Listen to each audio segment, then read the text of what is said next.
after watching the 4 seasons of Overlord, I finally got around to watching the Sacred Kingdom movie.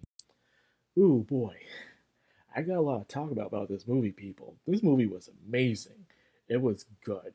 And yes, it starts off exactly sometime after season 4 during the fall of the kingdom that you've been watching. And I still feel a bit hurt by it because there are some people in that kingdom I enjoyed, like Brain, Poor Climb, and of course, I think that was it, really. Of course, even the prince. The prince was starting to come around too, man. The prince himself was starting to understand what it meant to be a good leader at the end, but he was betrayed by his own people. But I'm not here to talk about the anime seasons. I'm here to talk about this movie, The Sacred Kingdom. Now, it starts off nice and calm. You have some guards talking about to start night patrol. Then you see this demon army coming around, and well, more like demi-human army shows up and attacks the kingdom, led by a very familiar demon who is there, who is terrorizing them. They they go destroy the gates. They go inside the kingdom, and with even the strongest warriors cannot stop him. They even kidnap the princess and the Grand Master's sister as well. And boy, when you see the cover, you don't expect to see what happens in this movie. This movie is brutal. It is very, very brutal.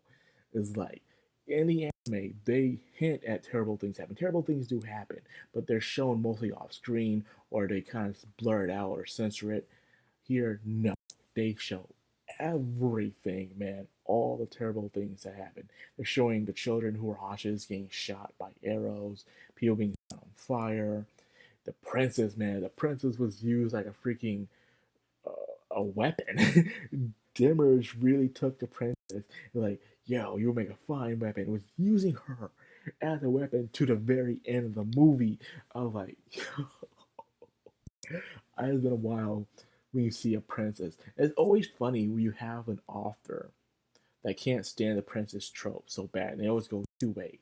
One, the princess is evil, or two, the princess is treated like crap. And it seems like the author is this one, where in the series he had an evil princess, but here he has a princess who's actually good, but she gets turned into a weapon and is being just oh my god, that was brutal, man. To the very end, man, she's nothing but cinder and ash, and he's still holding on to her. Like yo, their merch, man. You are you really see these humans as nothing but insects, like some psycho kid torturing bugs by pulling off their limbs. That's exactly what their merge was doing here, man. Just playing around with the bugs. That's pretty much what they are, because none of them stood a chance against him at all. So, after the attack and they left, kidnapping the princess and his sister, her sister, the Grandmaster. Yes, Grandmaster is the strongest paladin of the place. By the way, I can't stand the Grandmaster. She is terrible. She is always up on the main character's ass, and she's always such a mean person. Like, goodness. She is hot headed. She is short tempered. She does never think at all. She has no true strategy. She just barge all the time like an angry dog. You know what she reminds me of? She reminds me of an old trope back in the early 2000s of anime. And there's this old trope during the time of sundays were very big back in the day. It was called the raging lesbian. The raging lesbian is someone who liked another female character, but they treat everyone else like crap, especially men. Heck, they even see a guy near the person that they like, they'll immediately attack them, drop kick them, punch them, throwing them out the way, send death threats, all that stuff. I never liked this kind of trope. Right next to that, I like the tsundere trope. They were both annoying tropes at the time, and it was annoying watching these characters. Now these days, you don't really see that trope no more, and I say thank goodness. So seeing it again, seeing what happens to her throughout the entire movie, it puts a smile on my face. So, anyways, um, after being nearly defeated and humiliated, they need to seek help. So they go to the Sorcerer Kingdom of Nazareth to seek out Maimon of Darkness, one of the strongest adventurers in their area. However, Maimon needs to stay inside the Sorcerer Kingdom, so instead, the king himself, Lord Ain's own ghoul, will help them instead. So already, the kingdom they go to, because remember, this is a sacred kingdom that's being attacked. And knowing most sacred kingdoms, they're very prejudiced against other creatures. Elves, demi-humans, demons, you name it, you got it. They don't like them. So seeing a kingdom where that's ruled by an undead skeleton and seeing multiple races just coexisting, being at peace, living their best life. Everyone's happy. Everyone's working their heart for a purpose of serving Nazareth. The people are amazed. They're shocked. How is this possible?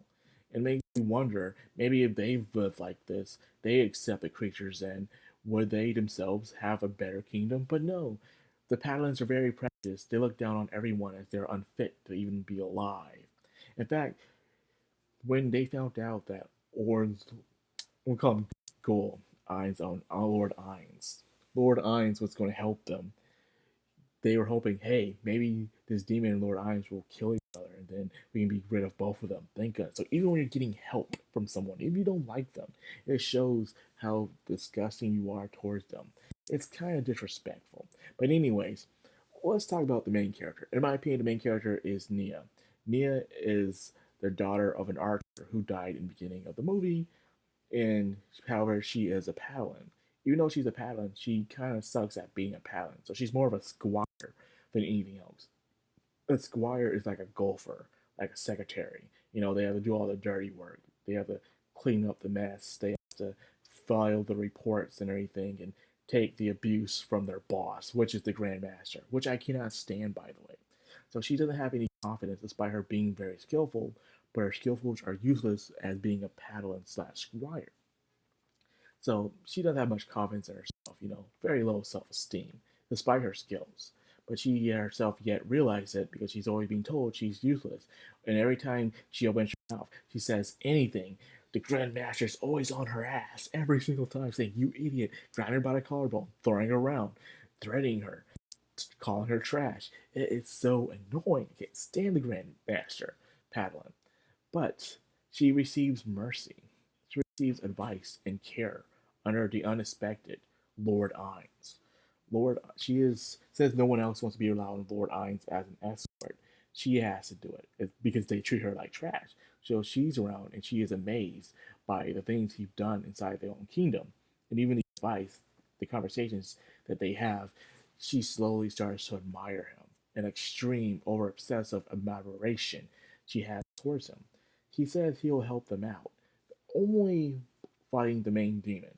He had to save his power for that day because the demon must be very, very powerful.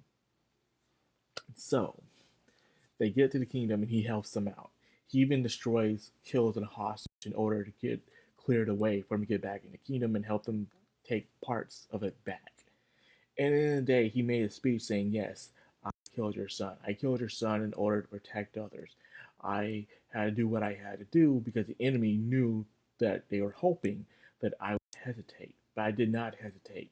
I took a moment, an opportunity, and I seized it. And therefore, I am strong because I'm able to make my decisions without hesitation." So there's two things this movie's about: strength and justice. What is your justice? Maybe you do know what your justice is. How can you serve it if you don't have strength? How can you protect those that you cherish? How can you avenge those that you lost without strength? Therefore, you are weak. And if you're weak, you cannot have justice.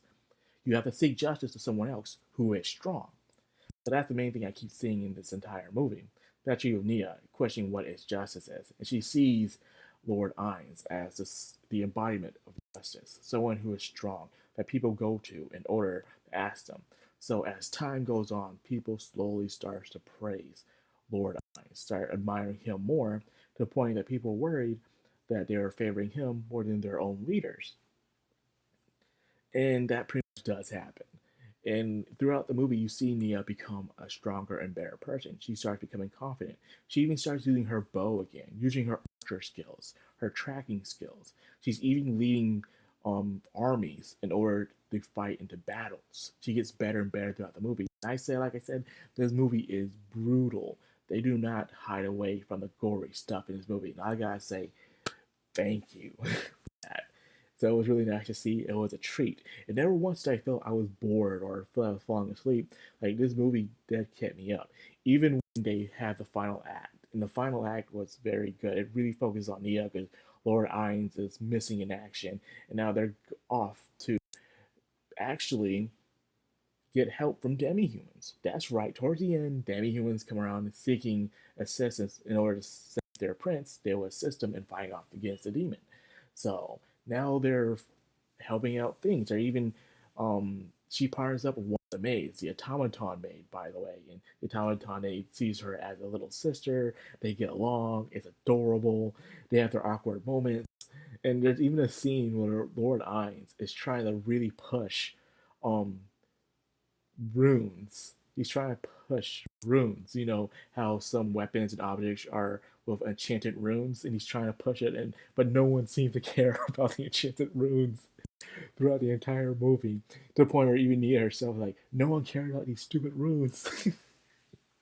Like, wow, man, poor minds. So, anyways, at the end of the movie, um, a lot of people look up to Nia. She is seen as a mouth, a representative for Lord Ainz. When he leaves, she speaks his praises and tells them about his wisdom, strength, and mercy, and to the point where now the entire kingdom worships him. And it is all big ploy, if you know Overlord. And it was amazing at the end and everything. So imagine if you never watched the anime, but you just went straight into the movie, you'll say, wow, Lord Eye is a straight up guy. So seeing the twist at the end of the movie, if you didn't know about the anime, would have been amazing. Like, yo, this entire thing is a freaking trap. It's a trap. You're all set up. And what happens to the Grandmaster is funny because you see two roles in reverse. You see Nia, who was just this lowly squire, become this amazing archer paladin that everyone looks up to as an amazing hero who helped save the kingdom. Then you see the Grandmaster as a screw up who goes insane because she lost her love interest and she also lost her sister. So she went mad at the end, but they kept her alive, so she suffered a fate worse than death, living with her own weakness. She discovered that she isn't always strong, she is weak herself. It can show in certain situations in time this, the point perspective, strength and weakness can reverse at any time. So right now we have in a world where those with money see themselves as strong and those without money see themselves as weak, even though people who are poor can be very muscular, but muscle don't mean nothing in this time. But if things were to go the reverse, where it's chaotic and there's no rules or laws, it would reverse. The poor would probably take over and take on factions and just be the strong, and the rich will probably become the weak and stuff. It can happen. You know, strength and weakness can turn on each other in an instant, and you'll never know how or when. Because there's different types of strengths and there's different types of weaknesses. That's pretty much I got it, was strength and justice from this movie. All around, I love this movie, and I say it's a must watch, guaranteed. It makes you really hope we get another season of Overlord, dude. I don't want it to end like this, man. We need more Overlord, and I also kind of wonder how will this series end altogether through the books. How will it end? Will it end that Lord Iron just takes over the world, and if he does, will there be in the future? Will there be this new uprising group of heroes that eventually stops him? And this is just a giant epilogue to something that could happen where he will eventually be defeated by true heroes later on in the future. That could happen. That would be very interesting. You know, if the point perspective will switch around and stuff. But hey, these are my thoughts. But anyways, that's all I got for this video. I hope you guys enjoyed it. If you did, like, comment, subscribe, and of course, hit that bell icon. This has the background on Madcrownxox. Sign out.